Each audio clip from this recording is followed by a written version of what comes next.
So Brooke Laing, right? Got it. And Eric Hyatt. That's correct. Our very first international guests all the way from Toronto. So it's very exciting. You are apprentices with the local 47 steamfitter apprentices. 46. 46? Yeah, 46. I wrote down the wrong number. Okay, 46, not 47. So you're steamfitter apprentices up in Toronto. You were able to join us. We got connected through Nush with the Sisterhood of Trades. Super excited to have you guys on. So why don't you guys just kind of kick it off? Tell me a little bit about who you guys are and what you're doing right now. Perfect. All right. I'm Brooke, like you said. I am a third-year steam fitting welding apprentice with the 46. Right now I'm in trade school.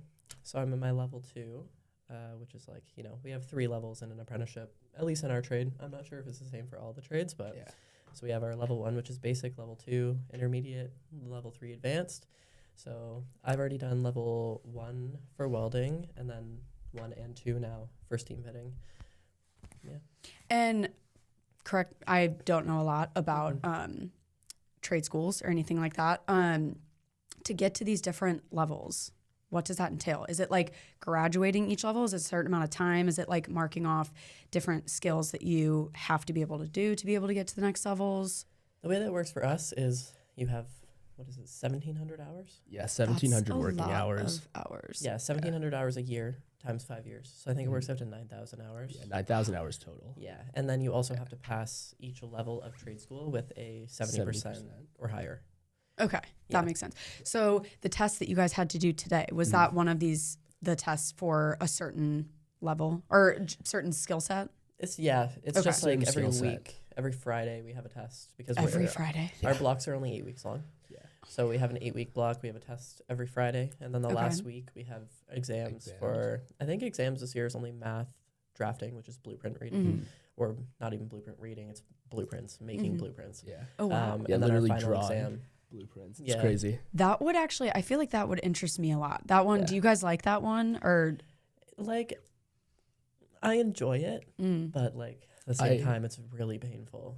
is it just meticulous? Yes. Having to do Very, something like that? You can't have eraser marks on your paper. Yeah. Like you have to get it right, like the first time. And if that you makes mess me up, think- start over. The only experience I ever had with that was like when I did a shop class back in middle school, and we had to learn how to do pretty much like, like an architecture drawing. Yeah. And it was the same thing. He was telling us kind of, obviously he didn't care with us. We were middle schoolers, but he was telling us things like that. Like they have to be pristine and they have to be so accurate. Yeah. And I was like, I don't think I'm cut out for this. But that does sound like it'd be maybe fun if you have that kind of brain for that. Yeah. I feel like it's fun when your drawings aren't to scale. When you have like a not to scale drawing, then you can just like, make sure it fits in the page. But when it's to scale and your scale is like 30 seconds. Yeah. And then you have this big project due at the end of the year, and it has to be like to the 30-second, or you're losing a mark for every single 30-second that you're off. And you're no eraser marks, nothing. Like we spent last year, I think it was like a total between the two of us of like 12 hours doing one drawing. And like, give me like, how big are these drawings? Are we talking like? The paper, what's the size of the paper? Do you know it? It's like, I think it's like 12 by 24. Yeah, it's not like a full size blueprint that you're actually drawing. Yeah, it's like this giant like no, table size paper. But it is big. It's like 12 by 24. And that's sure. crazy Or too, maybe because that's like not a big paper for that many hours to go into exactly. Yeah, last year we had to do a 4-story building with different heating systems on each floor. Yeah. And I was going to say, that was going to be my next question is what are you guys actually drawing? Like buildings, or is this like piping systems or? It's piping systems both. in buildings. We don't have to worry about like the HVAC, the electrical, all that stuff, but it is like full heating systems in buildings down to like the trim off the boiler. That is crazy. Yeah. Okay, sorry, I got us on a tangent already, it's but okay. I don't know a lot about trade school, so we'll probably be getting more into that anyways. So you said you're second level right now. Yeah. Okay, gotcha. And what are you at right now? I'm also in my second level. I'm in my 4th year of my apprenticeship. Okay. I started that like a few months back. I moved up into that, but I'm also in the second level of my apprenticeship as well. Okay. So you guys have both done welding, and you guys have guys are both in steam fitting right now. So she is in I'm welding. a welder. Gotcha. I'm Okay. He's just in just a fitting. steam fitter. Yeah. Gotcha. Okay. So you gotta break it down for me. What is the difference? Like, I understand there's a big difference there because you guys are doing very, very different things. But what would be the difference between, because I know when we were talking before this, you are currently getting like fab shop experience. Is that? Yes. So before I went to trade school, I was working in the shop at my company. Gotcha. So I was working with the Hyatt mech machines. Shout out Tony Little. I love Tony. He's so cool. Shout out Tony. Yeah. But I was like troubleshooting the machine one day and I just messaged him and I was like, hey, help me. Like, please. That's why I love my LinkedIn network. I know I can message any of them and just be like, please help me. But yeah, it's been really cool because I hadn't worked in like a fab shop before. I've always been on site. Mm-hmm. So just working with those really like big machines and kind of seeing how they operate and seeing how the behind the scenes of everything operates has been really cool. And what kind of machines are we talking about? Because I feel like large scale fab shop machines would be scary. Yeah, they are. There's one. Do you remember what that one was called? No, I don't remember now. I've It's also huge. never worked in a fab shop. Yeah, this machine is intense. huge. Yeah. What were they doing one day? Oh, they were fabricating a bucket for like a bobcat to plow snow. Okay. Just for our shop, like to plow snow in the back. So they ordered like was it 36 inch pipe, which is like huge. Yeah. Obviously, like 36 in diameter, and they have this big machine that's on rollers and they just set it to like whatever and the machine does like all the torch cutting and like rolls it, and I was like, that machine's so scary. When I walk by a fab tech and see some of those, I'm like, this is terrifying. Yeah. This thing is huge though. Like it had to be like at least like 100 feet long, at least. Well, and then when you start getting into like, do you guys ever see like beam cutting and things, like when you're looking at these massive length beams that they're just like feeding through these machines? Yeah. I'm like, do you understand how large of capacity or room you have to make something like that happen? Yeah. Do you also understand the weight capacity that you need to have for that? Because people underestimate how heavy the stuff that we work with actually is. Yeah, like even just 6-inch pipe, like anything over crazy. 2-inch pipe in our union, you're not supposed to carry by yourself. No. Do we still do it? Yes. But you're not supposed to. You're supposed to be asking for help. Yeah, but sometimes you just don't have time for that. You know, can't always be waiting around on someone. If it's a half length of 6-inch, I'll do it myself. No, don't do that. Also, don't look at me when you talk, because I can't hear you. Yeah, that's a good point. Okay, so we're both in our apprenticeship right now. What are you guys working towards being in these apprenticeships? I just really want to get my ticket. Okay, it's and what does something that I've mean? been like. Once you're done your apprenticeship, you are eligible to write to become a journey person. Right, your certification, certification of certificate of CFQ. qualification. Okay, Yeah. gotcha. And then from there, I want to have my own job site. Like I want to be a foreman. I want to be off the tools. I like working on the tools. I'll do it for however long. It's not a big deal. But I do eventually want to move up into more of a position of power. And what kind of products do you hope to work on if you were to start like your own shop? If I were to start my own shop, that's tough. I'd want to get into the more like industrial welding side and do more like industrial service. That's kind of where I started out, was working in a steel mill, doing service with a non-union company and like seeing kind of everything that goes into that. Yeah. And that's kind of like what I think I'd want to get in. I've always been super big into the industrial side of the trade. I think it's the coolest thing that I've ever done. Really. Working in a steel mill would be crazy. Yeah. I have a lot of weird experiences in that place. We must get into that. Like that is the dirtiest place on the face of the planet. So based on the very few amount of videos that have come up online, even on my social media, just because I'm pretty immersed in the steel industry and metal industry, on LinkedIn, even TikTok. Sometimes I find myself there. Steel mill videos are like, in my opinion, the closest thing to hell. Like they look terrifying. That's just actually a giant like molten lava. Metal or whatever that would be. There's one story from that steel mill that you worked in. I don't even know if you can share it, but what does it entail? You had to escort people places to do things. Maybe I can share. I don't know. I think what you if we should share it and then we Google we it after? Yeah, that's a good point. Yeah. So I like the way you think. Yeah, it's a good point. Once a month. That's where we grew up. That's where we grew up. They used to they had a couple cops come every single month, and they'd bring all the guns that they confiscated from people, all the guns that were no longer certified for the police to use. And they'd literally bring them in wheelbarrows, and we used to have to escort the cops with also one of the steel mill workers as well and we'd have to escort them up, and it's like this big plank that they walk across. Obviously, there's railings on the side or whatever, and then you drop them in those big melting pots. It is one of the coolest things you'd ever see, actually. It's like looking in the top of those pots is like one of the coolest things you'd ever see. That sounds terrifying to me personally. It does sound also terrifying. It's thought of like falling. Yeah. Like, yeah. So I guess it probably depends like which ones you work out, whatever. But like, is the safety pretty good at those places? Because it honest. seems like Be honest. Like, no, not really. Yeah. I just feel like you have to know what you're signing up for to work in a place like that. Yeah, exactly. And it's unsafe. No, it's like a completely different animal in there. Like it sucks to work in all seasons because it's really hot in the summer. Course. Those pots are, I don't know how many degrees they get up to. Like thousands. Yeah, thousands for sure. But like if you're out there in the summer and you have to walk into that building, you're like immediately wanting to die. Yeah. Just because it's so hot. Is it even better in the winter? Then, no, not Yeah, really. because Because you go just from thick.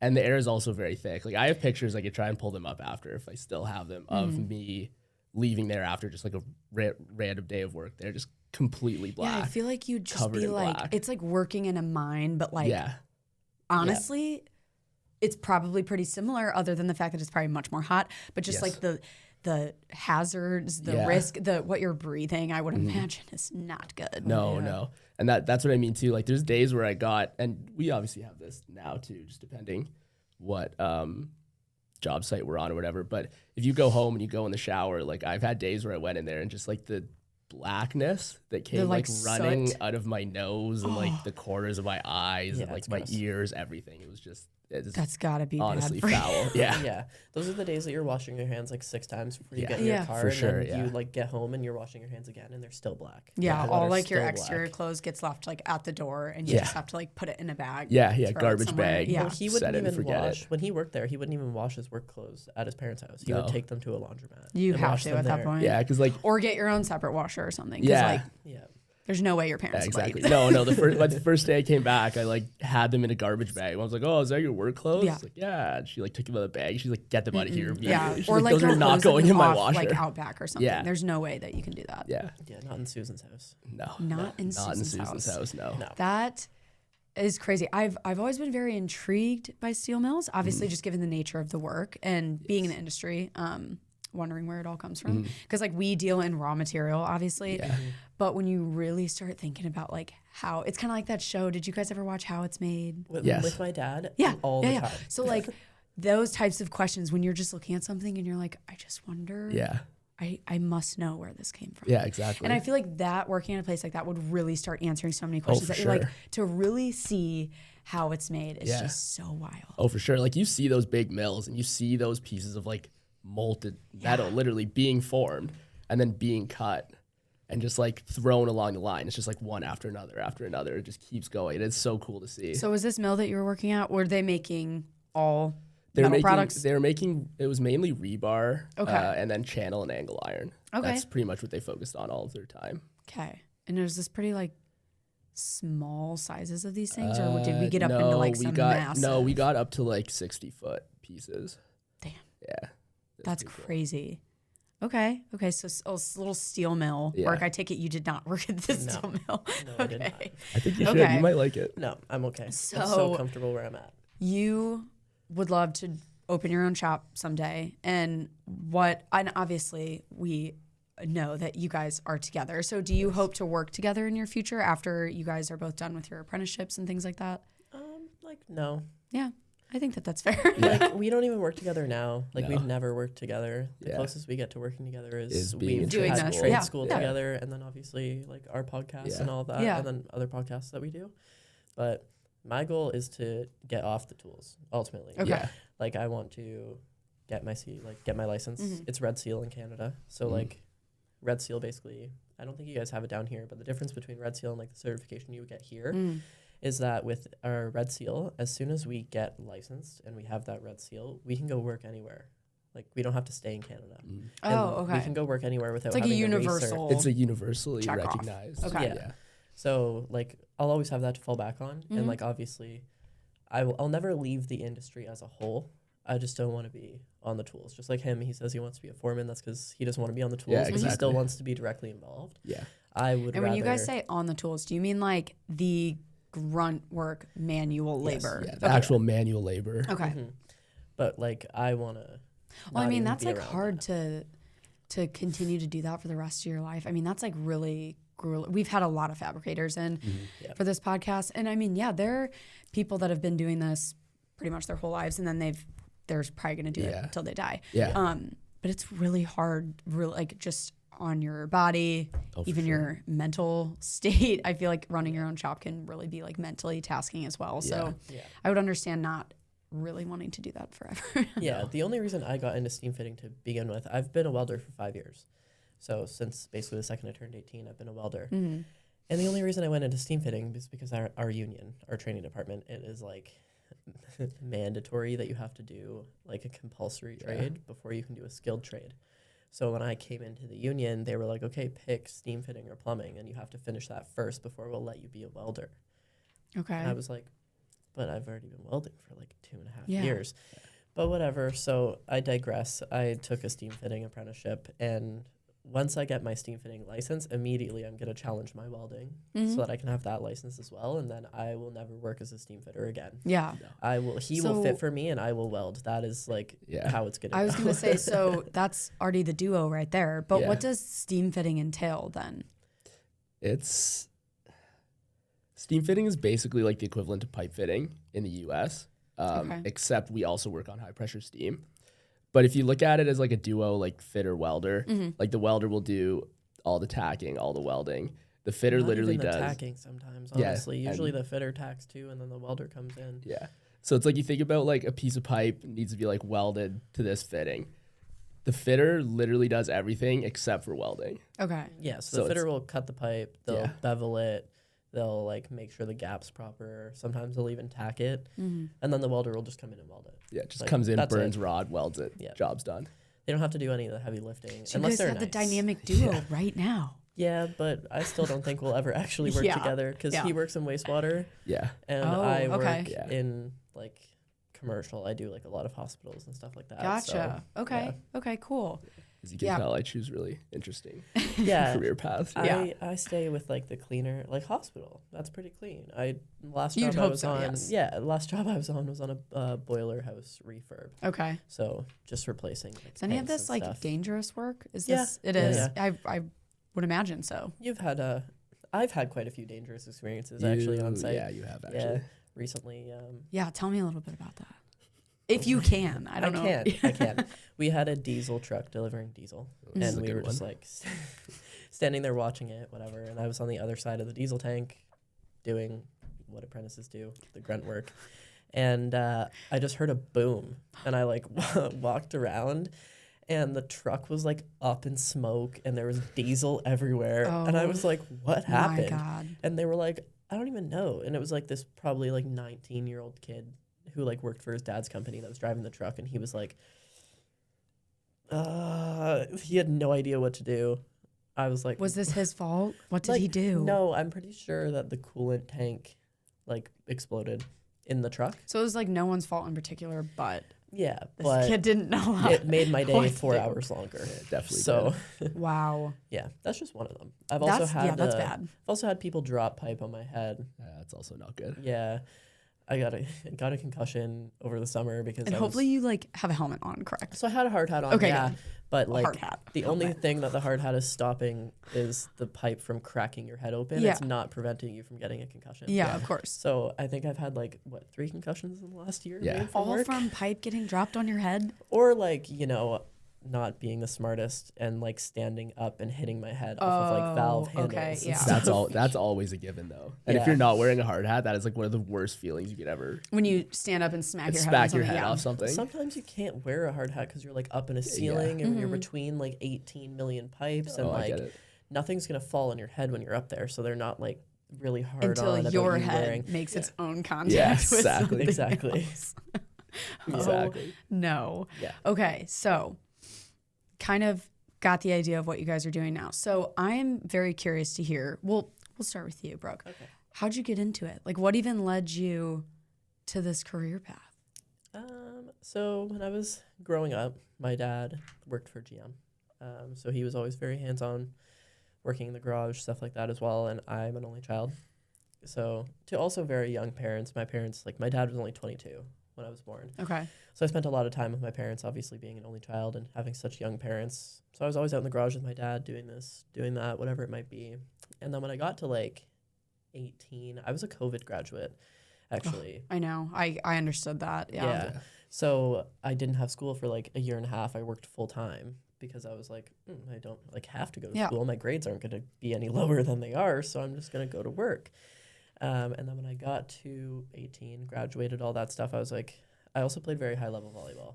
So I was like, I'm going to go to college so I can keep playing volleyball. Mm-hmm. I didn't care about the schooling part of it like at all. My mom wanted me to be a nurse because I am type 1 diabetic. Mm-hmm. So she was like, go be a diabetes nurse. He's laughing because he's Filipino, so his whole family's nurses. And my mom also wanted me to be a nurse. Oh, okay. Yeah, gotcha. So she was like, I was like, okay, whatever. I'll go pre-health science, like feel it out, whatever. I lasted 3 weeks before I dropped out and like quit volleyball altogether. I was like, I'm not doing this anymore. Yeah. And I took like a month or so off. And my mom was like, you've always been really hands-on. Like, why don't you look into a trade? Again, being diabetic, needed good benefits. Unions up in Canada offer really good benefits. So I was like, okay, I'll feel it out. I watched like one YouTube video on welding and I was like, yeah, sold. Okay, cool. Spent $14,000 to go to school because I needed, the union wouldn't even look at me until I had prerequisite schooling. Mm-hmm. So I dropped $14,000 and went to school for, 3 months, I think. Yeah, it's like a really short program. Yeah. Wait, so what is the prerequisite to get into the trade school? I didn't need a prerequisite to get into like the trade school that I went to, but I needed experience to get into the union. Gotcha. So I was like, okay, I'll go to school. So I went to school 3 months, a lot of money later, and then I was on the wait list to get into the union for another 2 years. Oh. Yeah. And then they were like, here's an offer for basic welding. So I went to basic welding as a non-member. They sponsored me. And then by the end of my school there, like the end of my 10 weeks, I had a seat. That's basically the best way to put it. Nice. Yeah. Okay. So started a lot with like your dad kind of being out there. Yeah. I can relate to that. My dad's a welder too. Well, nice. I grew up, he's a construction worker, like laborer, also in a union, but he does a lot of welding on the side. So I understand that. Nice. Yeah. Not an only child though. I'm one of 5. So we were all kind of like, someone had to be the boy. Someone had to get out there and bother him. And like 5 sisters? Oh yeah. They're all girls. Oh, yeah. wow. One of which you obviously already met. She's the oldest, I'm the youngest. So we got 4 in between. Yeah. Nice. Yeah. That's crazy. But yeah, one of us had to get out there, bother him while he was doing said welding. Yep. But I'm still telling him, I said this to all the ladies that I talked to at FabTech 2025. I interviewed a lot of female welders, and that was really fun. Mm-hmm. And I told all of them, like, 2026, I'm going to learn how to weld. Even if I just, like, do something able so to just small. run a bead. No, seriously. So I've been up my dad's ass. Yeah. Every weekend, I'm like, what are you doing? And he just keeps telling me, he's like, I got to switch it back to MIG or whatever. And I'm like, I literally don't know what that means. Yeah. Nor do I care. You don't want to learn MIG. I would just like whichever one is like the easier one. That's stick. MIG. No, what? Well, no, sorry. MIG is easier, but I was saying you learn stick. Whichever one. He said that he has to switch his whole setup back to. And I was like, do you know what switching the setup entails? Literally no. Flipping a switch. Yeah. See, he's lying to me. He's lying to me. Because this man just doesn't want to teach me how to weld. Calling your dad out on the podcast. You hear that? He would have to have 2 separate machines because you can't run MIG on the same machine that you can run stick and TIG on. You can run stick and TIG on a machine. So you're saying I need to reach out to him right after this podcast and tell him that he's a liar? Yes. Okay. Precisely. On it. Anyways, okay, so we have your background. Eric, you got to tell us how you ended up where you are today. Kind of a little bit of the same of like how she got in. So my dad also was in the trade. He's a licensed millwright. Which is? Millwright is a little bit of everything. Okay. Is like kind of a good way to put it. Like you learn the basics of pretty much like every trade. A little bit of welding, a little bit of electrical, a little bit of plumbing. I've seen that title a lot. Yeah. Like on LinkedIn, and I've never known what it is. So I didn't know either. Yeah, no, I didn't even know what it was like half my life until I like basically my mom was trying to push me to go into healthcare as well when I turned like 16. And she's like, talk to your guidance counselor. And I was like, okay, cool. So I talked to my guidance counselor, and he wanted every single person to do the exact same thing he did, which was go to university and like take kinesiology, and then you can be a gym teacher. So like every single one, all my friends would go in there and we'd be like, what do you tell you to do? And he's like, oh, like kinesiology. Take kinesiology. So I'm like, I'm not talking to this guy anymore. Yeah, that's odd. Yeah. So finally, like one day I went up to my dad and I was like, what should I do? And he's like, you're good with your hands. Like you can go out and like do a trade. So I went and did like a prerequisite course as well, but it wasn't at a private institution like Brooke did hers at. It was at just the regular college in my town. So I did like the trade fundamentals program. It gave me like a couple weeks of each trade per se. So I did like a little bit of carpentry, a little bit of plumbing, a little bit of welding, HVAC, all that stuff. And then I didn't really know where to go after that. So a couple of my buddies started their plumbing apprenticeships doing service right when they were 18. So as soon as I finished, I called them and I was like, hey, any of you guys hiring? And that's kind of how I got in. I did that for about a year. I wasn't really enjoying it that much. That company sucked. Yeah. I was working like 18-hour days, making like minimum wage. In the steel mill. In the steel mill. Yeah. And like when you're a young apprentice in the steel mill too, like it is not. Well, like you're doing when like you're younger year. bitch work. Yeah. I'm like hauling lengths of pipe up like 20 flights of stairs, just covered in like black soot the whole time. So I tried to get in the union. It takes a special kind of person to be able to do that, because like so many people would probably just day one out the door, quit. I would be one of those people. That, but I also wanted to get in the union as well, the same thing as Brooke, but they wouldn't take me being younger and not having any experience. So like I kind of took that non-union job as like a way to get my foot in the door, knowing that like in the future, if I like stick it out here, I can try and get in the union, maybe in like a year, maybe in 2 years, whenever they're looking for apprentices again. And that will be ultimately like what gets me further in my career. Yeah. So I kind of just had to push through that for a little while. I figured it's probably the same here. I should know more about this, given that my dad was also in the union and I have like brother-in-laws that were in the union. Is it those wait times? Is it just because it's so competitive to get a spot? Or are they really wanting to see all these different prerequisites, requirements, skills before you can get in? I feel like the wait time is just our union, because I know we talked about earlier. Gotcha. Our union has like 15,000 members, which is the second largest member base in like the United Association, which is like the group of unions that we work for, I guess. But yeah, we're just Toronto. It's not like we're like Southern Ontario or anything like that. It's just Toronto. We have 15,000 members, 7,000 apprentices, right? That's crazy. Yeah. So the wait list isn't like we need to see X, Y, and Z from you first. It's just we have 3,000 people on the wait list ahead of you. Yeah. The only reason I got in fairly quick, like when you look at it. The only reason I feel like I got in is because when I started into the trade, there was a really big push for women in the trades at the time. Yeah.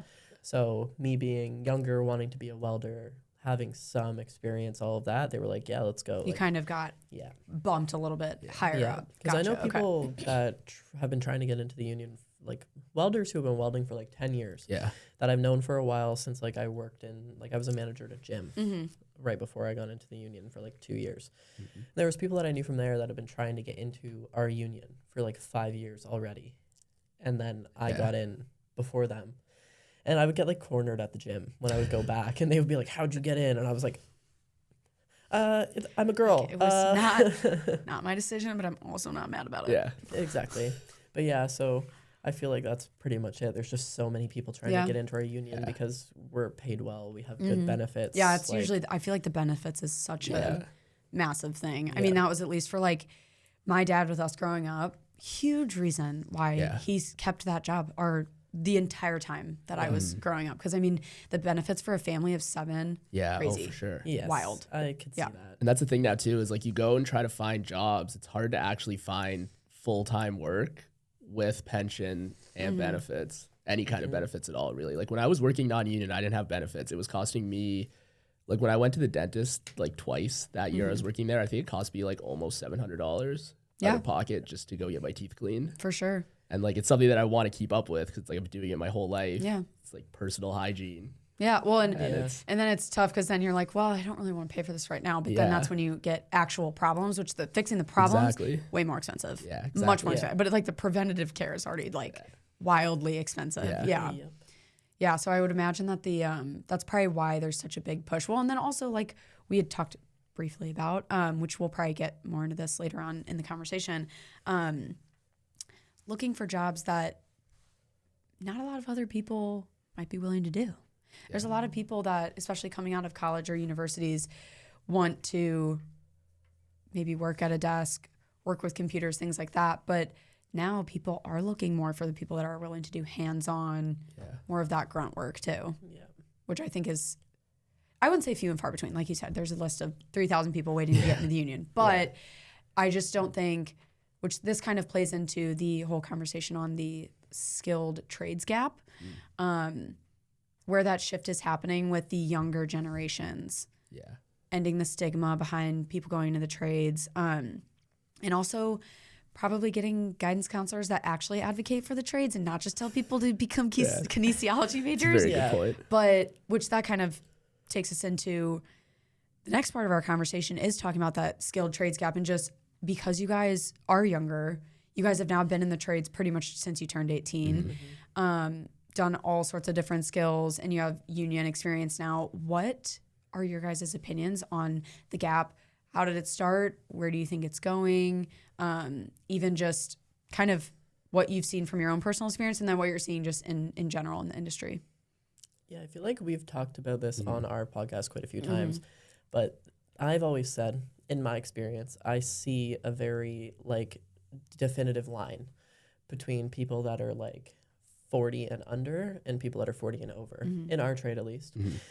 I find that the 40 and under crowd, when it comes to the journeyman, the foreman, whatever it might be, those guys do not care if you're male, female, race, sexual preference, anything like that. As long as you show up and show that you're willing to work and that you actually care to learn, they are 100% willing to teach you everything that they know. And then obviously you get a few in that younger category that are there's always bad apples everywhere. Yeah, of course. I'll say more traditional. And then you get a few in the older category that are realize hey, I'm going to retire in 5 years. I should want someone to come after pass you. my knowledge on. And then that 40 and older, I have had older welders who have straight up refused to work with me because I'm a girl, and they've used the excuse of oh, you're to my face, they'll be oh, you're so young, you're so pretty, you shouldn't be here. And I'm okay, but I am. So we might as well what are get we doing going. Here? And then to my foreman or whatever, they'd be I'm not working with a girl, she doesn't know what she's doing. So these old hand welders, some of them would rather pay a 5th-year apprentice who is only 15% below journeyman rate, however much, almost $50 an hour, to stand there and watch them weld. Whereas I was a first year at the time, I was getting paid pennies on the dollar compared to them. And they would rather have the person that they're paying way more stand around and do nothing than the person that they're paying less just to watch the welder. So that's kind of where I stand on that. But no, it's literally the same thing for me too, because it's just the way people were taught, right? You have those guys that are I don't know, say you said traditional, 40 to retirement age, where they were brought up and everything was just so different compared to where it is now. And they need to realize that the state of the world now, the way work is in the trades is so much better than it was back then. Yeah. We even had people talk to you about that this week, compliment you about that this week. Just talking about how when women showed up on job sites, that's when job sites actually got clean and got washrooms and water and different things like that. I totally forgot that conversation even happened. I have I am now caught up to speed. Now I actually remember who that was. Yes. Yeah. but that was really cool being recognized in that way. Even me being with you, it's cool when she gets recognition for stuff like that. It's it's badass. Absolutely. Yeah, I heard that a lot. From especially my conversation with Demi Knight Clark at FabTech. She was saying a lot of the same things about how even just the environments of these workplaces have changed, and how, you would think that it is a lot better. And also I think something that's kind of cool, even if you don't want to admit that or accept, maybe is a better word, that the younger generations are coming in, wouldn't you want people, like if you've been doing this your whole entire life and you're older and you might be thinking about retiring, like wouldn't you want these younger people that are coming in who are like super excited about it? Like if you don't want them, who do you want? No one? Exactly. Yeah. I don't know if you're connected with Andrew Brown on LinkedIn, but he talks about this a lot. So. He has a pretty big podcast too. The name of it's slipping my mind right now, but he on LinkedIn all the time talks about how there's going to be like, I don't know what the exact numbers are, but there's like 50,000 welders retiring in the next 5 years. Yeah. And we need 80,000 welders just to replace them. Yeah. And it's like people, like companies and all of that complain about not having anybody to hire. And it's like, okay, but you have to hire those first year apprentices that don't have experience and teach them. You can't just hire like, for example, a third year who's been doing it. Yeah. And has experience and all that stuff. Where are they going to get that experience if you're not hiring them? Like, it's like the funny thing. Like I've seen this meme a lot on LinkedIn and this applies to like all jobs, anyone that's like job seeking, whatever. And it was something like me going out to job hunt and the requirements or the prerequisites was like, you have to have 10 years of experience, 5 more years of this skill. Yeah. So pretty much you needed to start when you were like a baby. Yeah. Does that work for you? Yes or no? Exactly. And it is kind of funny because you're like, but where does one get the experience? Yeah. That you're asking for. Yeah. If everyone's asking for that same thing, but no one's actually willing to give it.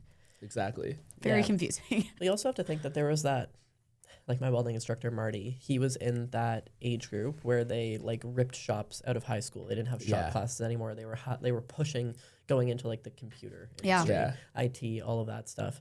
Exactly. Coding. So there's like that, there's like a gap in like, I find that there's people our age pretty much, so like 25 and under. The trades we were exposed to the trades a lot growing up. So there's a lot of us that went into the trades. But then there's that gap between like 25 and 35. 10 years where nobody was going into the trades because in school you were told in school you were told like don't go into the trades. If you go into the trades you're dumb, basically. Like it's the best way to put it. So there's that gap of like 10 years and it's like, who's going to fill that gap? Those would be the people that have the experience that you're talking about, that have that 10 years experience or whatever it might be.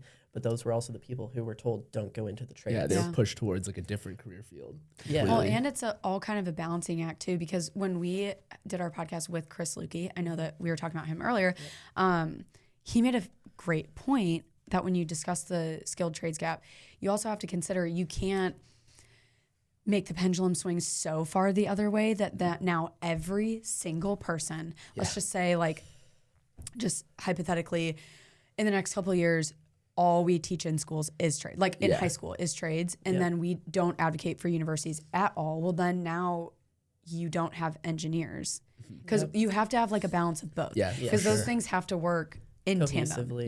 They don't, we still need the people that are going to build it, but we also need the people that design it and create it and think of all the things that could go wrong and all. And when he said that, I was like, fantastic point. Yeah, it is a really good point. So you have to, and obviously there's a lot of outside of the things that we build and make and create, there's a lot of other jobs that you can choose from. So like we want to make everything look like a good option and pick whatever's going to be the most, make that person the most successful. Yeah. And also, I mean, and like you said with your guidance counselor, I feel like we probably do need people in the schools that are actually advocating for both sides, whether it's like bringing in someone from the trades that goes into high schools and like tells everyone about it. But you definitely can't just be telling people that the only thing that they can do is become a gym teacher. Right? Like there has to be both sides. Like if you have guidance counselors in school, they have to like be willing to like look at the person as an individual and be like, what is your skill set? And also, how were they brought up? Like, and that just like you were saying, you guys were already a little bit exposed to this growing up. So if they asked you that versus like, even though I had a dad in the trades, my mom did only tech stuff. Okay. So like I had a little, and she went to college, my dad did not. So I had almost like both of those worlds converging. Yeah. So, but if they would have known about that, how would they have played that card of been like, well, you've been exposed to both, so like, where are your interests? Like, but I do think it definitely starts a lot in the schools. And my conversation with Demi Knight Clark, she actually she started a camp for kids as young as 6, called Reimagined Rosies. You guys should look it up, but they teach skills and they teach welding to kids like that young. And it's like a camp that she just helps them like learn anything and everything, pretty much. Like anything that they want to build, she'll like help them build it. And I think it was, I can't remember what, I'd have to go back and listen to our episode, but one, they had like a really cool project that like rockets or something like that they were working on. It was really cool, but you guys will have to go check that out. But because she's a big advocate for not only talking about the gap, but also when she mentioned the number that is needed, like who is leaving and then who we need coming in, she kind of posed the question like, but who do we actually need? Because you can't just say we need X amount of welders. Like you actually have to start asking like, but what spots do we need filled? Where do we need them kind of like backfilling into? What skills are required? And then we have to almost like work backwards from there. Yeah. But if you guys have kind of been living it. What would you say, in your opinion, how do we solve something like this? Or how do we start to close the gap? Or do you think it's already happening? I definitely think it's already happening. Yeah. I think up in Canada at least, because when we talk about like career days at school and stuff like that, and guidance counselors bring stuff in, I speak at schools quite often just about like the skilled trades and like all of that stuff, right? At career days and stuff like that. So, and I feel like it's pretty balanced. Like you'll have people that are in like real estate. You'll have people that work in this sector, this, that, whatever job it might be. And these kids are getting a lot more exposure to kind of everything that's out there. Yeah. So I see it happening up in our area, that's for sure. Yeah. I obviously can't attest to down here, but. No, I can as well. Like I know a lot of people that are reaching out to even me now, but like to you as well, looking for like just opportunities for apprenticeships. And it's like the hardest part is just getting your foot in the door. It's like we talked about earlier with experience. Like you want guys with experience, companies want these people, but they won't give anybody that first shot kind of, which sucks. Cause I also went through I went through that firsthand too. Yeah. And it does suck when you're young and you want to get in the trade, you're full of energy. And it's just like cold calling all day, company after company. And it's just like, we'll reach back out to you. Let me check. We'll reach back out to you. And then you just never hear back. Yeah. Even now the cold calling sucks. Like when you get laid off. Ugh. Oh, yeah. Yeah. So how did you guys secure your apprenticeships? Was it literally that? Genuinely just picking up the phone and just calling around? Or does the union help facilitate that? So you have to get into the union, the way that it's supposed to work. Yeah. Anyways, you have to get into the union first. And then with our union, there's list hire unions and there's name hire unions. List hire unions are very, very strict on like you go on the list and the people get hired from top to bottom. Okay. Our union is more name hire. I would say there is a list. More name hire. Obviously, if you like don't have a network like I do, you can go on the list and they'll find you a job eventually. But when I first got in and I was put on the list, I waited 3 months to be dispatched. So I sat I did as well. on unemployment for 3 months before I got dispatched. And now, like, the best way to go about it in our union, anyways, is calling companies. Or, like, I use my LinkedIn network. Every job that I've gotten in the union has been through LinkedIn. Yeah. That's good advice for the people out there because they might not have been told that yet. I built his entire LinkedIn. Yeah, she built my entire LinkedIn. When I was looking for new work, because I'd been with my previous contractor for like 3 years and I just wanted something new. I was like telling her, I was like, I don't even know who to call anymore. Like, I don't know what to do. Like, I don't know which list to even be looking off of. She's like, you need to make a LinkedIn. And then she built my whole LinkedIn for me. And honestly, like I wouldn't be actually in the position I'm in now without having a LinkedIn. Yeah. So I've seen a lot of people talk about, because obviously it is kind of the platform for our industry and we experience that we most heavily promote ourselves on LinkedIn because it's the biggest platform for B2B, which is what Bryzos does. But it is crazy how the shift, because I have to be on LinkedIn all the time just because I handle all of our social media, and the shift in, I feel like it is becoming more of a social platform. Yes. Rather than, it was so much more like even 5 years ago, just about networking, job searching, things like that. It was very white collar before. For sure. Yes. Yeah. It is crazy the use of it in like the metals industry and manufacturing and stuff, because that's the only people I follow on LinkedIn at this point. Same. But so from that, where did Sisterhood of Trades, because at this point our audience will have seen Shep's episode with Nush, and you guys started Sisterhood of Trades together. Is that correct? I did not start it. You did not start it. Okay, so how did you get into that? So I have a rather decent following not following, reach on TikTok, I guess you could say, in the blue collar industry. I posted a video one day that took me probably about 3 seconds to film, caption, and post. Yeah. And it got 2 million views. That's and I was crazy. Like, oh, okay, so people actually do want to see like this kind of content. Yeah. And what was the video? It's actually so funny. It's so relatable. I'll literally just pull it up and show you. You can edit this part out if you want. But because I will randomly get videos like that I'm like, having no TikTok, I would have never seen something like this, which I just think is amazing.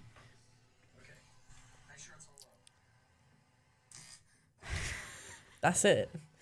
Do you see what I mean when I say it took me literally 3 seconds? Like, so I posted that one, and then I posted another one probably like 2 weeks later where I was like, oh, you're an apprentice, your days must be super busy. And it's like me threading a fitting on. And then it pans to me just standing beside a ladder, and the caption is waits for journeyman to come back. Because like when you're an apprentice, you can't like do anything on your own or anything. You can, but it's like your journeyman will give you a task to do, and then they'll go do something else, and then like you finish the task and you can't find your journeyman. You have to like wait. So you're like sitting there twiddling your thumbs, and I don't know. A lot of people were hating on me in that comment section. Oh yeah, you got so much hate. In that comment section. Oh my god. Being a woman in the trades, you just get a lot of hate on social media. Period. The only platform that I don't get hate on is LinkedIn. Yeah.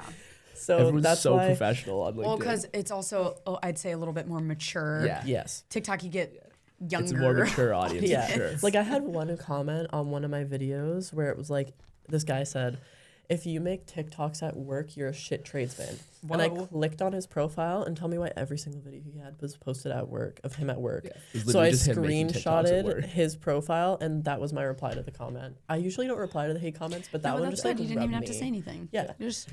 But yeah, so like, anyways, the whole social media thing is just so crazy to me. There's so many videos. I just went on a tangent. Now I don't even remember where we were going with that. Sisterhood of Trades. Yeah. Right. Yeah. So you have you had a large reach on TikTok originally starting off, and then you kind of pivoted. Yes. So I had that following on TikTok. I posted those couple videos that got like a lot of traction. And then I posted another video with just like a few clips that I had of me just like messing around, just doing stuff like at home or like whatever it might be.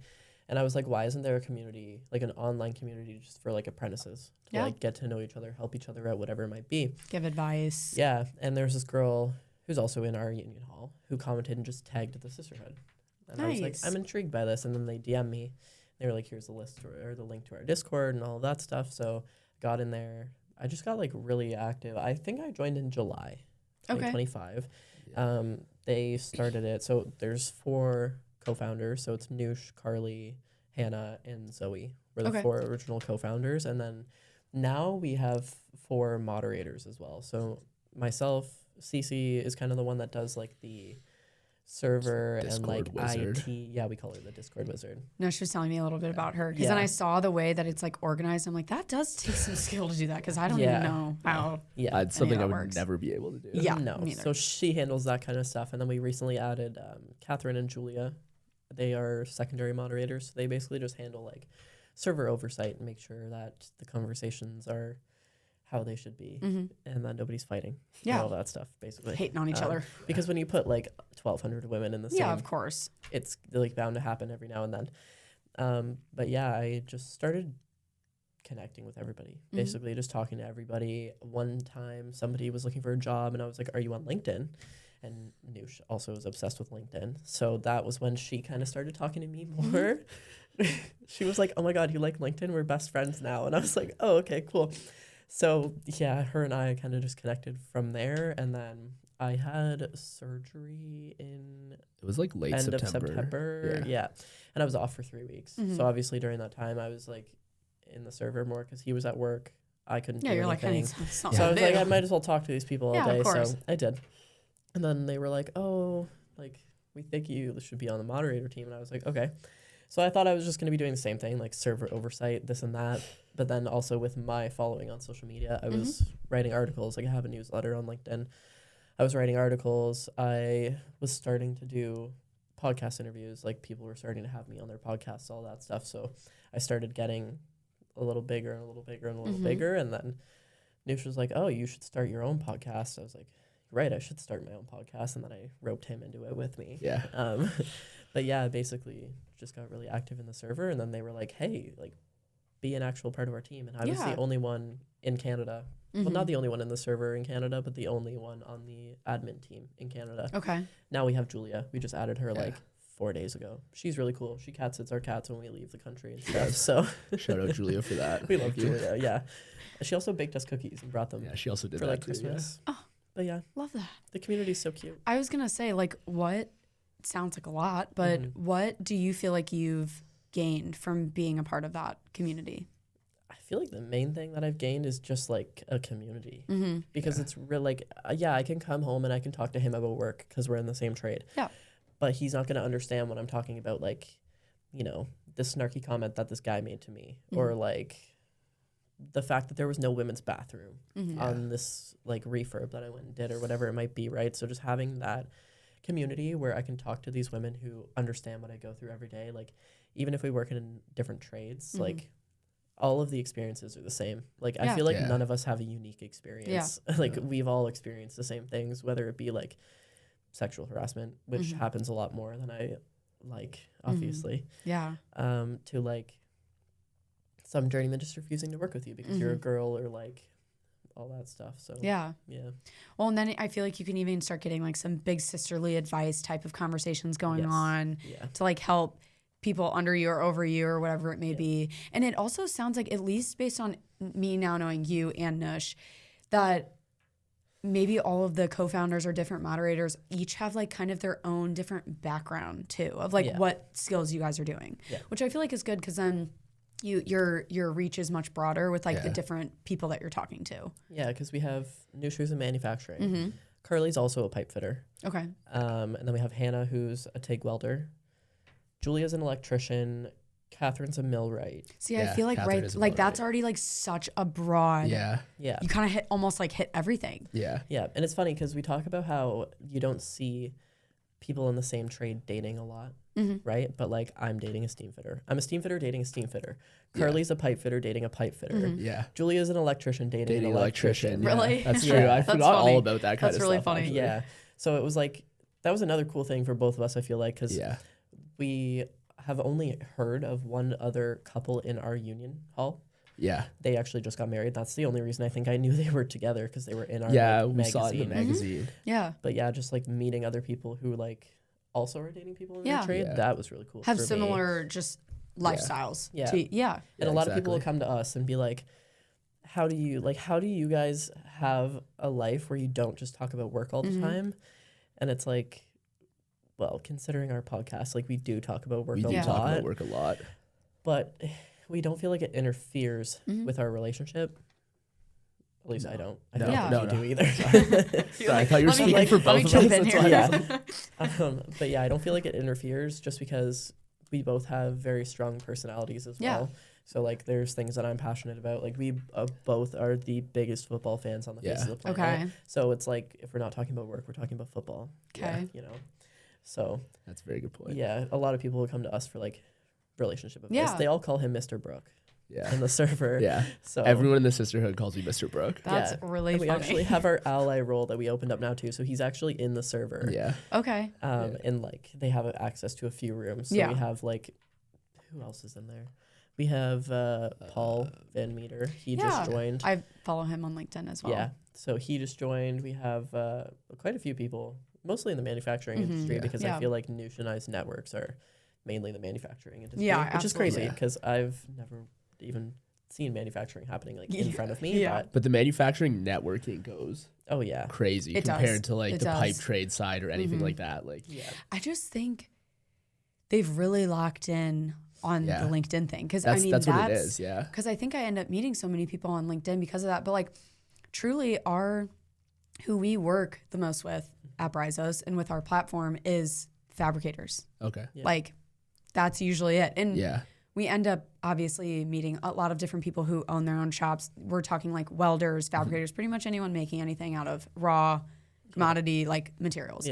But so we're not, ourselves as a company, we're not super involved with like manufacturing unless you're a company that also like makes parts and you do, raw materials. But just being on LinkedIn as much as I am, sometimes the fabricator sides of things, they can be a little bit more quiet. Yes. Not as like super active on a platform like LinkedIn. Definitely met a lot of people. I'd say the bigger the company gets, they get a little bit more active. Yeah. When you get down to like the small shops around here and stuff, it's more reaching out to them in a different way because they're usually not going to be super active. Yeah, that's a good point. Yeah.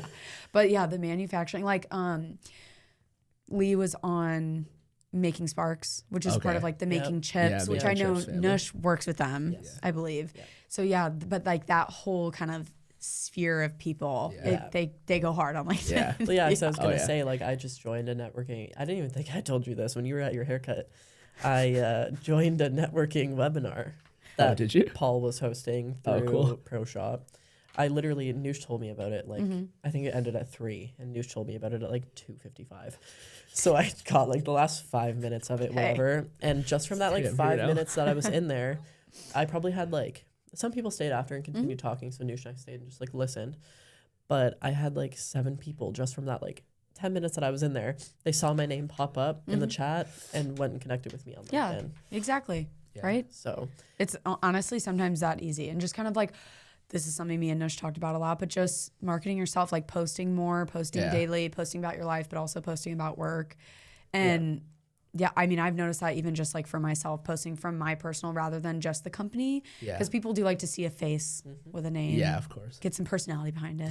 Yeah. But a question that has been on my mind pretty much since I talked to Nush. Yeah. You must tell me how you came up with your podcast name.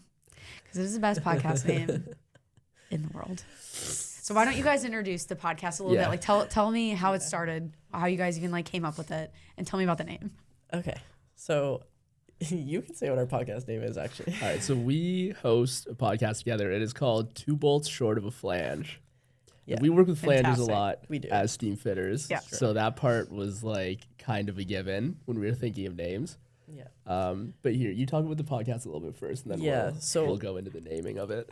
Two bolts short of a flange kind of came from, like, the name of it kind of came from, it's like a term in like the trade world anyways of something being like, you know, just a little off or like not right. So I was like, hey man, I always tell everybody I'm like, get it, because it's like we're the two bolts that are short. Yeah. And everybody thinks I'm really lame when I say that, but I think it's really funny. I think it's hilarious. Yeah. So that came from Nush had just relocated from North Carolina to Buffalo, and obviously like up and left the life that she had there for like years. And I was like, hey, you're moving like an hour and a half away from me. I have a passport. Like, so I think it was like she moved home, and then like the next weekend I had booked an Airbnb in Buffalo. Yeah, I booked an Airbnb in Buffalo. And I was like, we're going to meet. Like, she had taken a hiatus from posting her own podcast, Next Gen MFG. So I was like, we're going to come. We're going to record Next Gen. Yeah. We're going to hang out. Like, all this Because I was already following you guys, I think, or at least Nush by the time you guys did your first episode. So I saw, like, the inception of this. Yes. So we were like, we're going to come. We're going to hang out. We're going to record your podcast. Like, and that first day, so we got there Friday night and we left Sunday, right? Yeah, it was the Saturday we did. Yes. All of the recording. So we got there Friday night. Nush was flying back from Texas. No, I thought it was Boston. I thought it was Texas. It was definitely Texas. Never mind. Never mind. Don't listen to me. It was actually definitely Texas. She's on planes all the time. Yeah. But anyways, she was flying back from Texas because she had went to an event there, and we were like, okay, we're already going to be in the area, so we'll just pick you up from the airport. Picked her up from the airport, took her home, whatever. Next morning, she drove to our Airbnb, and we set up to record. Yeah. We recorded on Saturday for 14 hours. We recorded like 4 episodes. And at the time, when we were driving up on the Friday, I got a screen recording of a news clip that was sent in our group chat, like our admin group chat. And the screen recording was of a news article that had just been released about Amber Check. I'm sure you heard about that. Yes, I did. And they sent a screen recording because, you know, Canada likes to block news like that. So I didn't actually see any of it until it started coming up on my social media, but that wasn't until after they had sent me the screen recording. Yeah, I only saw it on LinkedIn. Yeah, so that topic came up, obviously, like something that we talk about all the time, something that shouldn't have happened. Yeah, so of course. We recorded an episode about that, recorded a few other episodes, all of that stuff. And then we were sitting there, it's like 1 a.m. at this point. And Nush is Yeah. like, you guys should start a podcast. Like, Nush is like, you already... 1 Yeah. a.m. thoughts. No, 1 literally. a.m. There was like alcohol involved. For you. Oh, for me, actually. I yeah. don't really drink. I Yeah, have she like doesn't one actually. glass of wine. Nush also doesn't drink, obviously, for You said religious for reasons. you. Yeah, don't drag me under that bus with you. But anyways, so we're like sitting there. He'd already gone to bed. Nush and I are still up. And she's like, you should start a podcast. And I was like, bro, you're so right. I should start a podcast. And I'm sitting there and I'm like trying to think of names. Oh, no, you didn't go to bed yet because we're trying to think of names. No, we recorded an episode. Yes. But at this point, it was only my podcast. So I was like, You didn't get the invite yet. No, I No. didn't get the invite yet. I didn't know if he'd want to like be on a podcast with me, like host a podcast with me. So I was just like, I'll start the podcast. If he wants to like be on a few episodes, like You can be a whatever. guest if you Yeah. I want. don't care. That's Do whatever it. you want. And then I was like trying to come up with names, and I'm just like thinking, and I'm thinking of like terms in our trade and like things that I could play off words. And we were already recording the first episode. It didn't even Yeah. have a name yet. And this is not the first episode that we used. By the way, it was so bad. Yeah, it was really bad. Sometimes you got to get the test run out there. Yeah. But we were like, okay, shooting names back and forth. And then I was like, yo, 2 bolts short of a flange. And all 3 of us just like cracked up. The fact that you got that like in that moment is crazy because we, Yeah. for how like funny ours is, we Yeah. took like days to decide about ours because we thought it was just hilarious because Yeah, we were like, yeah. this is really gonna ruffle some feathers, and it does. But we went back and forth and back and forth. I'm like, should we just do something like the Bryzos podcast? Like, do we just keep it simple? And I'm like, Yeah. but no, you know, Shep was like, everyone kind of does that, like where it's just their name, podcast. Yeah. So he's like, we got to do something where people remember it. The fact that you guys came up with that in that moment is crazy because Yeah. that could take a very long time of brainstorming to come up with Yeah. something like that. We're also just like very compulsive people as a whole. Yeah, we are actually. Sometimes So- best ideas come out of moments like Yeah. that, though. Yeah. So we were like, fuck it. This is a podcast name. Like, we're Yeah. going with it. Recorded our Full first send. episode. Yeah. That episode will never see the light of No. day. It No. stays on the hard drive Yeah. and it will never leave. So bad. Really bad. We have something like that too. That's all right. Yeah, but basically, he went to bed after that. I'm trying to come up with a logo design in Canva. The first time I ever used Canva. Yeah. Trying to come up with a logo Yeah. design. So whenever I get the logo done, it's like 2:30 in the morning. I go in there and I'm like, yo, do you want to be my co-host? Like, you want to do this together? You're waking I'm him He's up. like Yeah. half asleep and he's like, yeah, sure, babe, whatever you want. And I was like, okay, cool. We drove home from Buffalo the next day. Yeah. We bought a mic. We bought headphones. We bought like a boom arm. Nice. Everything. And then we were like, cool, let's go. Like, Yeah. and Well, we then- had that conversation too, because we actually this is actually funny that this is coming up. Today is the 1-year anniversary of this Oh, podcast. no way. Yes, I had it on my calendar, and so we had recorded like that same week because this would have been 1 year like from our very first episode airing, and we Okay. recorded like that week. Yeah. So and Shep had said that too, where he's like, well, you could spend so much time prepping for it, like doing all this stuff. But he's like, literally, because we already had all the cameras and everything because we did a docuseries about our Okay. company. So Okay. we didn't have like these or anything. Yeah. And the set was not here yet. Yeah. But he was like, honestly, I think we just flip on a camera and just start getting guests in here and we just like see what happens. Yeah. So like you'll notice the very first episode looks way different in like Yeah. quality Oh, of course. and like even how the conversation flowed. Yeah. But like as you do them, you like slowly just start tweaking things Yeah, and like yeah. it gets better and better and better. Oh, so yeah, for like, sure. one Ours is year in, I already feel like. progressing because we're moving and we talked about how we're Exactly, going to have an actual yeah. studio Yeah. now. So Oh, it'll be so much better. Hate So it. how many episodes do you guys have right now? We have Out at least. we have 6. Yeah. Okay. We have 6. 6 episodes right now. Okay. Yeah. So basically, I feel like our podcast vibe is kind of the same as yours, but we talk Yeah. to people across the industry. Yeah, it's like unscripted. Yeah, pretty much. Yeah. People from like leadership positions to apprentices who have only been working for like a month. Yeah. Doesn't matter. Like Yeah. we talk to everybody just about like the same thing, how they got into it, their experiences. Like we talk about industry bullshit a lot Yeah. as Oh, yeah, well, for and sure. like things Yeah. that we want to call out. But then Nush and I also have a podcast now. Okay. Wait, did I see this one? Which one is that? Deburr this motherfucker. I have not heard of that one. What was that? Deburr this motherfucker, because deburring is a term in manufacturing and in pipe Yeah. fitting. There's Hilarious. there's burrs. Okay. You got to get them off. Yeah. Anyways, Okay. So that one is basically just me and Nush, no guests. 'Kay. And we just talk about our experiences. We call out all the shit that we see on a daily basis, all that stuff. Our first episode aired on January 7th. Yeah, I that's think. the Okay. 7th. Yeah, they're coming out monthly. But we also have bloopers because Nush and I cannot be serious about like anything. Yeah, I get that. Ever. So our blooper reel was like originally It's longer like than the actual 9 minutes long. recording. Yeah. Yeah. And then our episode I think came out to being like 40 something.